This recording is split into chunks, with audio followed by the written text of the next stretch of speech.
Lisa had been marking days off her calendar with a red pen for 6 long months. Each morning, she would wake up and cross out another day, bringing her closer to the moment she had been dreaming about. Today was supposed to be the day. Today. Her husband David was finally coming home from his military service overseas. She had spent the entire week preparing everything perfectly. The house was spotless, with fresh flowers on every table. She had bought all the ingredients for his favorite meal, the chicken pasta dish he always talked about in their video calls. The candles were ready to light, and she had even bought a new dress. The blue one he had mentioned looked beautiful on her, but as Lisa stood at the military base, holding a colorful welcome home sign she had made herself, her heart began to sink. One by one, she watched the other military families reunite. Wives ran into their husbands' arms. Children squealed with joy as they hugged their fathers. Grandparents wiped away happy tears as they embraced their grandsons. The transport bus had arrived an hour ago, and most of the families had already left. Lisa kept looking at every face, hoping to see David's familiar smile. She checked her phone again, reading their last message exchange from 3 days ago when he had confirmed he would be on this bus. A young soldier in uniform approached her slowly. His face looked uncomfortable, like he was carrying bad news. Lisa's stomach dropped even before he started speaking. "Ma'am, are you Mrs. Lisa Thompson?" he asked politely. "Yes, I'm waiting for my husband, Staff Sergeant David Thompson. Is he okay?" The words came out faster than she intended. The soldier looked down at his clipboard, then back at her. "Ma'am, I've been asked to inform you that Sergeant Thompson's return has been delayed due to extended mission requirements. I don't have a specific timeline to give you right now." Lisa felt like someone had punched her in the chest. "What do you mean extended? He was supposed to be done. His tour was supposed to end today."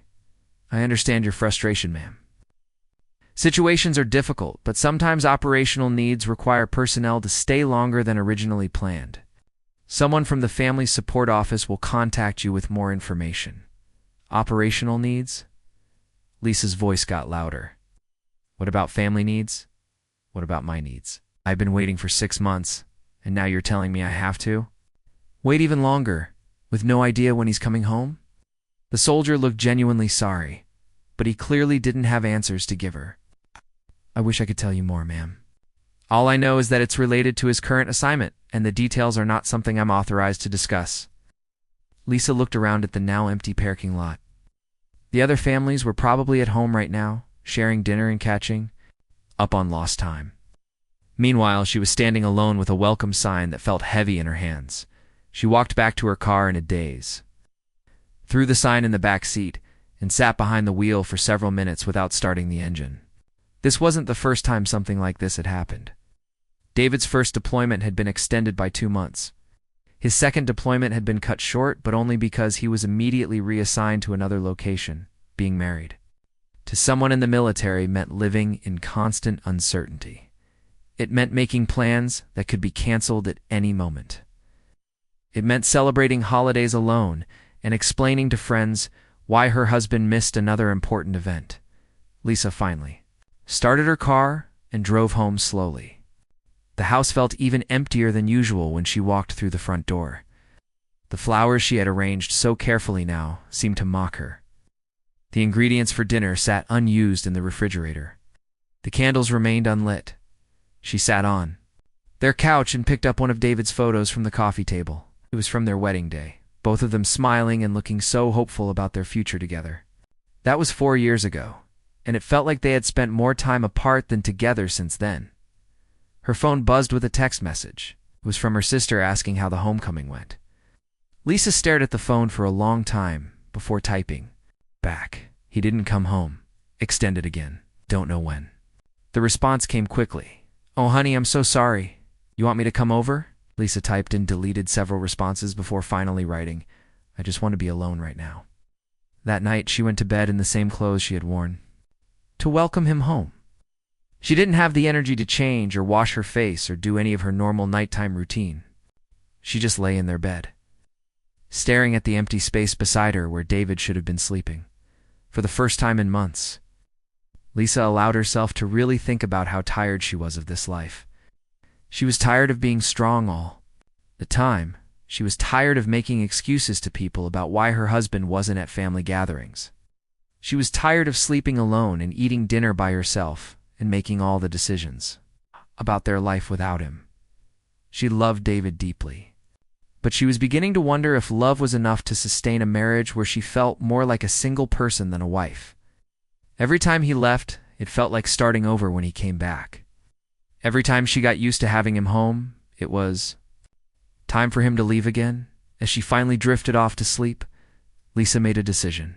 When David did come home, whenever that would be, they were going to have a serious conversation about their future. She couldn't keep living in this constant state of waiting and uncertainty. Something had to change. 2 weeks had passed since that terrible day at the military base, and Lisa had fallen into a routine of frustration and loneliness. Every morning started the same way. She would wake up hoping for some news, any news, about when David might finally come home. But the phone never rang with good news. She had called the family support office 7 times in those 2 weeks. Each time, she spoke to a different person who gave her the same scripted response. "We understand your concern, Mrs. Thompson. We'll update you as soon as we have more information." It felt like talking to robots who had been programmed to say nice things without actually helping. Lisa had stopped cooking real meals for herself. Why bother making a full dinner when she was the only one eating it? Instead, she lived on sandwiches, cereal, and whatever leftovers she could manage. The kitchen table, which she had set so beautifully for David's return, now held stacks of unopened mail and her laptop, where she spent hours researching military policies and trying to understand her rights as a military spouse. Her friends had stopped asking about David's return. First, they had been supportive and understanding, but after 2 weeks of still no news, even the most caring friends seemed to run out of things to say. Lisa felt more isolated than ever. On this particular Tuesday afternoon, Lisa was on the phone with the base commander's office, trying a different approach. Maybe if she spoke to someone higher up the chain, she could get real answers instead of the usual runaround. "Sir, I understand that military operations are complicated," she said, pacing around her living room while holding the phone tightly. "But my husband was supposed to complete his service 2 weeks ago. I haven't heard from him in 3 days, and nobody can tell me when he's coming home. I just need to know if he's safe." The voice on the other end was polite but firm. "Ma'am, I can assure you that if there was any immediate danger to your husband's safety, you would be notified immediately. The delay in his return is purely operational, and we expect it to be resolved soon." "How soon is soon?" Lisa asked, her voice getting louder. "A week? A month? Another 6 months? I need real answers, not military talk. I understand your frustration, but I cannot provide specific timelines for security reasons. What I can tell you is that these situations are reviewed regularly, and we're working to bring all personnel home as quickly as possible." Lisa was about to respond when she heard a sound that made her heart stop. The front door was opening. She could hear the familiar creak of the hinges that David had been promising to fix for months. For a second, she thought someone was breaking into her house, but then she heard something that made her drop the phone. The sound of a heavy bag hitting the floor. The same sound David's military duffel bag made when he came home from training exercises. Lisa slowly turned around, still holding the phone to her ear, though she could hear the voice on the other end, asking if she was still there, standing. In the doorway of their living room was David, wearing his desert camouflage uniform, looking tired but trying to smile. "Surprise," he said quietly, as if he wasn't sure how she would react. Lisa stared at him for what felt like forever. Of her wanted to run into his arms, to cry with relief that he was finally home and safe. But a bigger part of her was filled with anger that had been building up for 2 weeks. She hung up the phone without saying goodbye to the person on the other end. "Don't you dare say surprise to me," she said, her voice ice cold. "Do you have any idea what I've been through?" 2 weeks. David, 2 weeks of not knowing if you were dead or alive while your precious military couldn't even tell me the truth. David set his duffel bag down properly and took a step toward her, but Lisa backed away. She could see the exhaustion in his eyes, the way his shoulders slumped like he was carrying the weight of the world. Any other time she would have felt sorry for him and rushed to take care of him, but not today. "Lisa, honey, I know you're upset, and I can explain everything," he said, reaching out his hand toward her. "Explain?" Lisa's voice got louder. "Like you explained the last time your deployment got extended?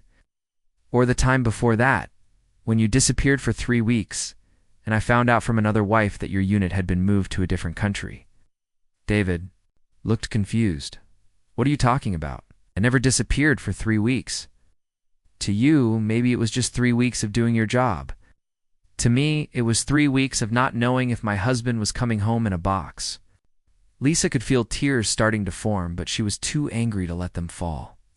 "That's not fair," David said, his own voice getting defensive. I can't always tell you everything about my assignments. There are rules, security protocols, maturity protocols." Lisa laughed, but there was no humor in it. "What about marriage protocols? What about the protocol that says a wife should know where her husband is?" David ran his hands through his hair, a gesture Lisa recognized as his way of trying to stay calm when he was getting frustrated. "Lisa, you're being dramatic. I'm home now. Isn't that what matters?" The word dramatic hit Lisa like a slap in the face. After 2 weeks of worry, fear, and feeling completely abandoned by the military system, her husband was calling her dramatic for having emotions about it. "Dramatic," she repeated, her voice dangerously quiet. "I'll show you dramatic." She walked over to the kitchen table and picked up all the papers she had printed out. Military spouse rights, complaint forms, contact information for congresspeople. She threw them in the air, letting them scatter across the floor. "Those are 2 weeks of me trying to find my own husband because nobody else would help me. Those are 2 weeks of me wondering if I'm a wife or a widow. Those are 2 weeks of me realizing that I married someone who thinks his job is more important than his marriage." David stared at the papers scattered around their living room, then looked back at his wife. For the first time since he had walked through the door, he seemed to understand that this wasn't just about him being late. This was about something much bigger, something that had been building up for much longer than 2 weeks. "Lisa," he said softly, "I never meant for you to feel that way." But Lisa was done listening to what he meant to do. She was tired of living in a world of good intentions that never seemed to translate into actions that made her feel like she mattered. The argument didn't end in the living room. It followed them through the house like a storm that couldn't be stopped. David had tried to hug Lisa, but she pulled away from him. He had tried to explain, but every word he said seemed to make things worse. By dinner time, they were both exhausted from fighting, but neither one was ready to give up. Lisa had made a simple dinner, nothing fancy, just some pasta and sauce from a jar. She wasn't about to cook the special meal she had planned 2 weeks ago. That version of herself, the one who had been excited and hopeful, felt like a different person now. They sat at the kitchen table in uncomfortable silence for the first few minutes. David kept glancing at her, clearly wanting to say something. But Lisa focused on her food and avoided eye contact. Only sounds were forks hitting plates and the hum of the refrigerator. Finally, David couldn't take the silence anymore. "The food is good," he said, trying to sound normal. Lisa looked up at him with disbelief. "Really? That's what you want to talk about? The food? I'm trying to have a normal conversation with my wife," David said, setting down his fork. "Been gone for months, and all we've done since I got home is fight." "Normal?" Lisa laughed, but it wasn't a happy sound. "You want to know what normal is? Normal is me eating dinner alone every night for 6 months.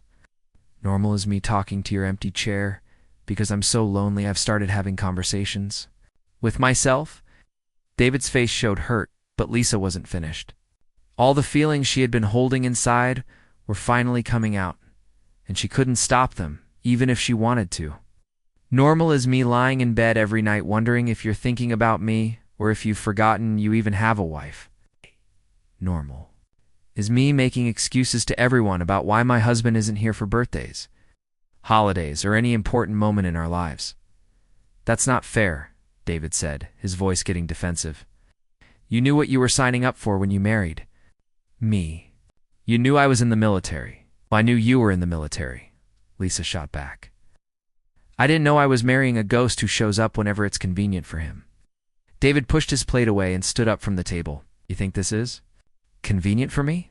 You think I enjoy being away from home? You think I wake up every morning excited to be thousands of miles away from my wife?" "I don't know what you think," Lisa said, standing up too. "You don't talk to me anymore. When you call It's always rushed. When you're home, you're either sleeping or getting ready to leave again. I feel like I'm living with a stranger. I'm the same person you married, David said, his voice getting louder. No, you're not, Lisa replied, her voice matching his. The person I married used to tell me things, used to ask about my day, and actually listen to the answer. He used to act like he missed me when he was gone. I do miss you, David said, stepping closer to her. Every single day? Then why don't you act like it? Lisa's voice cracked with emotion. Why do I have to beg for phone calls? Why do I have to find out about your schedule from other military wives? Why do I feel like your job is more important to you than I am? David ran his hands through his hair again, a sign that he was getting frustrated. My job provides for us, Lisa. Everything we have, this house, our car, our future, it all depends on my service. What future? Lisa asked, and her voice was quieter now, but somehow more intense. We've been talking about starting a family for 3 years, but you're never here long enough for that to happen. We've been talking about buying a bigger house, but we can't make plans because we never know where you'll be stationed next. David looked like he wanted to argue, but Lisa continued before he could speak. I've put my life on hold for 3 years, waiting for the right time, waiting for you to be home long enough, waiting for your career to settle down. But it never does it? There's always another mission, another deployment, another emergency that's more important than us. That's not true, David said, but his voice sounded less certain than before, isn't it? Lisa asked. When was the last time you turned down an assignment? When was the last time you said no to extra duty because you wanted to spend time with your wife? David was quiet for a long moment. Lisa could see him thinking, trying to come up with an example, but they both knew he couldn't. The military doesn't work that way, he finally said. I can't just say no when they need me. But you can say no when I need you, Lisa replied. You can say no when I need my husband to be present in our marriage, instead of just visiting it between deployments. The kitchen felt smaller somehow, like the walls were closing in on both of them. 3 years of unspoken frustrations were finally being said out loud, and it was harder than either of them had expected. David leaned against the counter and looked at his wife, really looked at her for the first time since he had come home. She looked tired, older somehow. There were lines around her eyes that hadn't been there when he left. Her hair was shorter and she had lost weight. How had he not noticed these changes? I don't know how to do this differently, he said quietly. This is all I know how to do. Then maybe you need to learn something new, Lisa said, because what we're doing now isn't working. I can't keep living like this, David. I can't keep being married to someone who's never really here. David straightened up, and Lisa could see something changing in his expression. The defensive look was being replaced by something that looked almost like panic. What are you saying? He asked. Lisa looked at him for a long moment before answering. I'm saying that something has to change. Really change. Not just promises or good intentions, but actual change. Because if it doesn't, I don't know how much longer I can do this. The words hung in the air between them like a challenge. For the first time in their marriage, Lisa had said out loud what they had both been thinking, but were too scared to admit. Their marriage was in trouble, and it was going to take more than David coming home to fix it. David stared at her, and Lisa could see that he was finally understanding how serious this was. This wasn't just another fight that would blow over. This was bigger than that, and they both knew it. The silence in the kitchen was heavy and uncomfortable. Lisa could see something changing in David's face. The defensive anger was melting away, replaced by something that looked like fear. Real fear. Not the kind of fear that comes from an argument, but the deeper kind that comes from realizing you might lose something important. Lisa, please, David said, his voice softer now. Don't talk like that. We can work this out. But Lisa had been holding back her feelings for too long.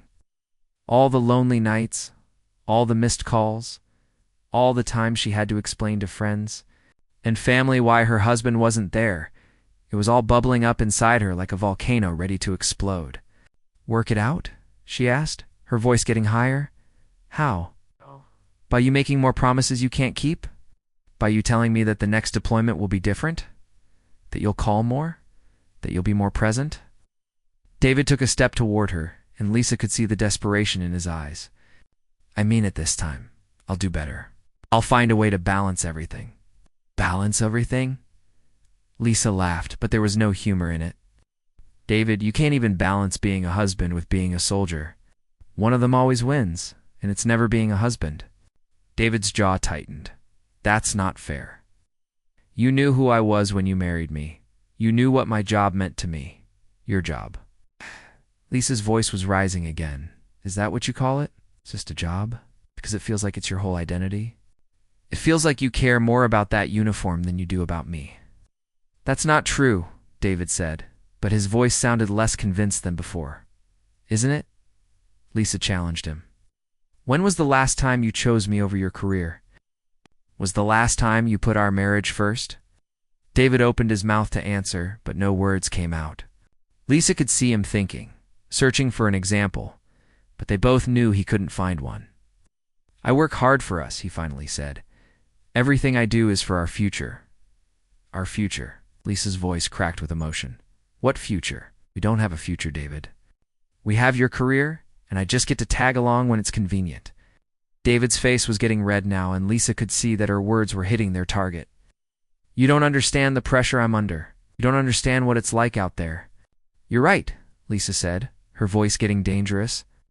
I don't understand because you never tell me anything. You come home and act like everything is fine, like you haven't been gone for months. You act like I should just be grateful that you're here at all. You should be grateful, David said, and as soon as the words left his mouth, Lisa could see that he regretted them. Grateful? Lisa repeated, and her voice was deadly quiet now. I should be grateful that my husband treats me like a convenience. I should be grateful that I get to be married to someone who acts like his real life happens when he's not with me. David looked like he had been slapped. That's not what I meant.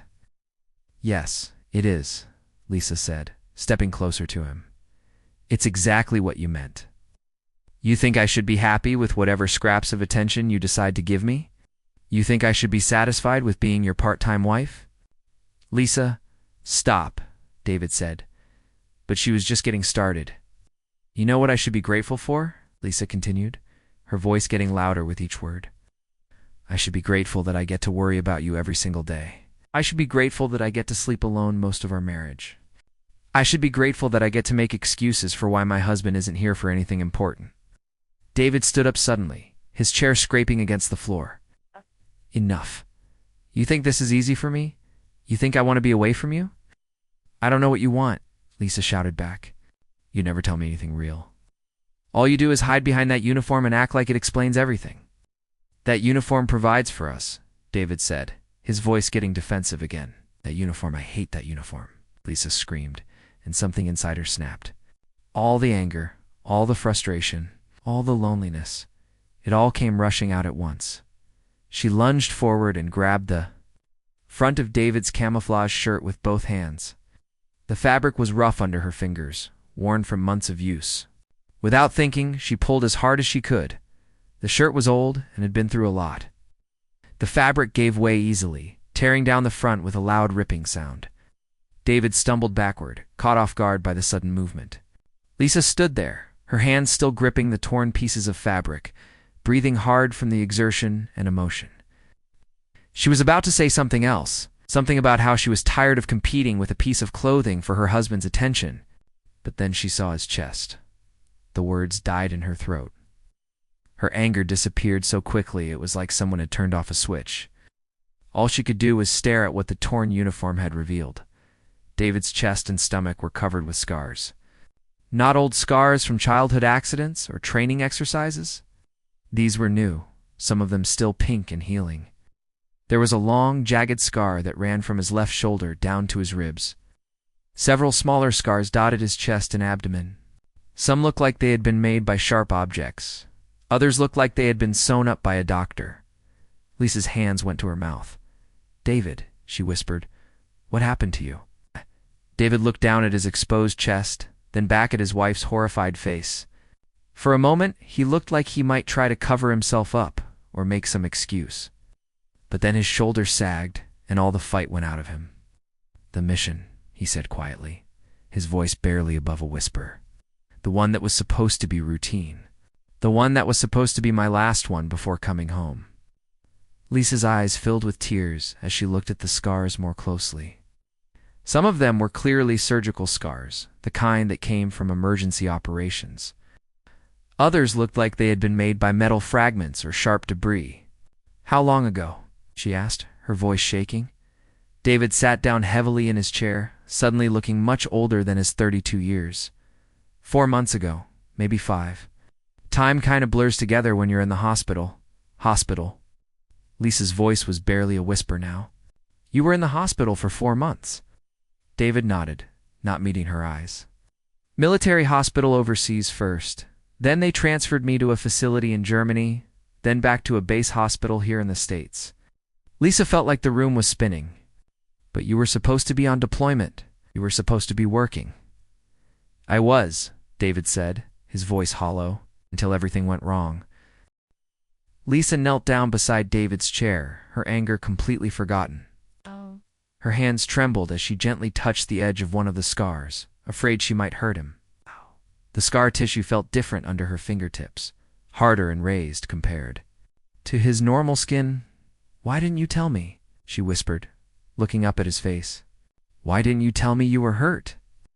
David finally met her eyes, and she could see tears forming. "Because I didn't want you to see me like this. I didn't want you to worry. I thought if I could just heal up and come home like nothing happened, everything would be okay." "Nothing happened." Ow. Lisa's voice was soft but filled with disbelief. "David, these aren't small injuries. What exactly happened to you?" David was quiet for a long moment, staring at his hands. When he finally spoke, his voice was so quiet that Lisa had to lean closer to hear him. "Routine transport mission. Moving supplies from one base to another. It was supposed to be safe, something I could do in my sleep." He paused, running his hand through his hair. But nothing about that day went according to plan. Lisa waited patiently, not wanting to push him, but needing to understand what had happened to her husband.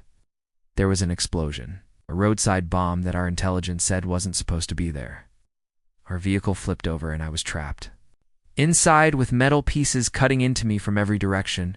Lisa's hand went to her mouth as she imagined the scene. "Were you alone?" David shook his head. "There were 3 other guys with me. Good guys. People I had worked with for years." His voice broke slightly. "I was the only one who made it out." The weight of those words settled over both of them. Lisa finally understood why David had been so distant, why he had seemed different. In their phone calls, why he had been so secretive about everything. "The doctor said I was lucky," David continued.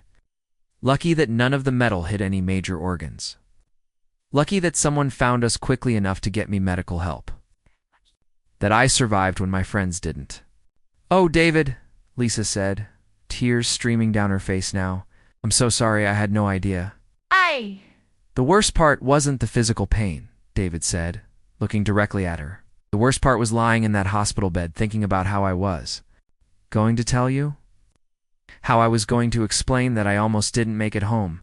How I was going to face you knowing that my friends didn't get to go home to their families." Lisa understood now why David had been acting so strange, why he had seemed so disconnected during their video calls. He hadn't been ignoring her or choosing his job over their marriage. He'd been dealing with something terrible, and he'd been trying to protect her from it.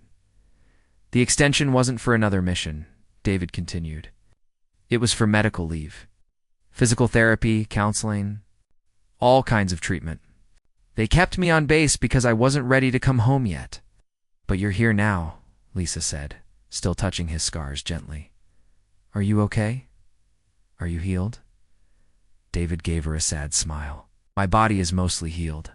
These scars will always be here, but the doctors say I'm physically fine. It's the other stuff that's harder to fix." "What other stuff?" David was quiet again, and Lisa could see him struggling with whether to tell her something else. "Finally," he spoke, "I have nightmares, almost every night. Sometimes I wake up thinking I'm still trapped in that vehicle. Sometimes I have panic attacks during the day when I hear loud noises. The military doctors have a name for it, but basically my brain is still trying to process what happened." Lisa felt like her heart was breaking. While she had been angry about missed phone calls and extended deployments, her husband had been fighting battles she couldn't even imagine. "Why didn't you tell me?" she asked again. "I could have helped. I could have been there for you. How? David asked. How could I call you and say, "Hey, honey, I almost died today, and now I can't sleep without seeing my dead friends"? How could I put that on you when you were already dealing with so much? Lisa realized that David had been trying to protect her, but in doing so, he had made everything worse for both of them. By letting me be your wife, she said firmly. By letting me help carry some of the weight instead of trying to handle everything alone. David looked surprised by her response. I thought you would be scared. I thought you would look at me differently. If you knew how broken I was, you're not broken, Lisa said, taking his face in her hands. You're hurt and you're healing. There's a difference. For the first time since he had been home, David let himself really cry. All the emotions he had been holding back for months came pouring out. Lisa held him while he cried, finally understanding why her husband had seemed like a stranger when he came home. Over the next few weeks, everything began to make sense. The military paperwork that David had been hiding wasn't about secret missions. It was about his medical discharge and disability benefits. The phone calls he couldn't talk about weren't classified operations. They were appointments with counselors and doctors. Lisa learned that David was being medically retired from the military due to his injuries and the psychological effects of what had happened, his career. The thing she thought he had been choosing over their marriage is actually ending. They started going to counseling together, both individual sessions and couples therapy. Lisa learned about trauma and how it affects not just the person who experienced it, but their entire family. David learned how to talk about his experiences instead of hiding them. It wasn't easy. There were still nights when David woke up screaming from nightmares. There were still moments when loud noises made him panic. There were still days when the grief over losing his friends was too heavy for him to carry, but they faced it together. Lisa also learned that she had her own healing too. Years of military life had taught her to be independent, to handle everything on her own, to not ask for what she needed. She had to learn how to be vulnerable with David again, how to express her needs without feeling guilty.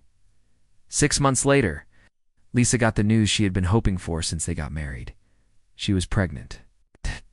David cried when she told him, not from sadness, but from joy, mixed with relief that they would have a chance to build the family they had always wanted. David found a new job working with other veterans who were transitioning to civilian life. He helped them navigate the medical system, apply for benefits, and find counseling services. It gave him a sense of purpose and helped him process his own experiences. The uniform still hung in their closet, clean and carefully folded, but it no longer represented a barrier between them. Now it was just a reminder of a chapter in their lives that had ended. Making room for a new chapter to begin, they had learned that love wasn't just about the good times. Real love meant staying together, through the hard times, supporting each other through trauma and healing, and choosing to build something stronger from the broken pieces.